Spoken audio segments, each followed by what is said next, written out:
ছোট ছোট। কে হয়েছে কাকু? মল্লিক বাড়ির আব্বেকে বাড়ি কোথায়? ওই যে ওই সামনে। সুয়াল সেকেন্ড বাড়ি লাখের মধ্যে এক কান ও বিটার বাড়ি আজকে খুলে গেছে। ভাই ওয়ালাইকুম আসসালাম ভাই। ভালো আছেন ভাই? এখন অসময় কি মনে করে আসেন? নেন বসেন। ভাই আপনার কাছে বড় আশা নিয়ে আইছি, আমার একটা কথা রাখবেন? ভাই বলেন, রাখার মতো হলে রাখফান। ভাই আপনার মেয়ে তো বিয়ের উপযুক্ত হয়ে গেছে, তা আমার কাছে একটা ছেলে আছে। ভাই আমি তো এই বেল ধরে বসে ওই কথাই চিন্তা করতেছি, মায়েরা বিয়ে দেবো, ভালো একটা সোয়াল পাচ্ছি না। ভাই কি দাতা একটু ছেলের পয়সা দেন দিন।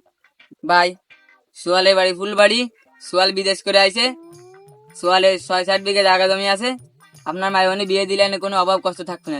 ভাই এলাই তো আমি খোঁজ করতেছি। ছেলেটারে আমি এক ফলক দেখবো, দিয়ে কালকেই বিয়ে দেবো। ভাই কালকে দরকার নেই, এক্ষুনি চলেন ছেলেটাকে দেখে আসি। তা চলেন।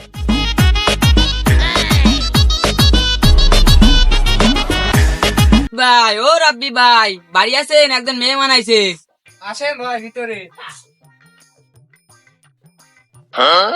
আসসালামু আলাইকুম। ওয়ালাইকুম আসসালাম ভাই, বসেন।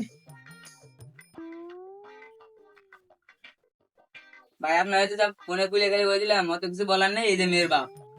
আমার লাখে এক খান ছেলে প্রবাস থেকে কালকে আইছে। এই যে বিল্ডিং তুলেছি, বিলি জায়গা আছে 8-10 বিঘা, আমার টাকা জমি তো অভাব নেই। দিয়ে বলতে পারি ভাই, আপনার মেয়ে যদি আমার বাড়ি দেন তাহলে আপনার মেয়ে রাজরানীর মতো থাকবে। সব বুঝলাম ভাই, এখন ছেলেটারে দেন, দিয়ে চলে যায়। ছেলে তো বাড়ি নেই, ছেলে আমার বোনের বাসায় গেছে, বোনে অসুস্থ। কালকে আমরা কষ্ট করে আপনাদের বাড়ি যাবা না, মেয়ে যদি পছন্দ হয় ওই দিন কর্মা দিয়ে চলে আসবানি। ঠিক আছে ভাই, তাহলে আমাদের বাসায় যায়েন, তাহলে আমরা এখন উঠি।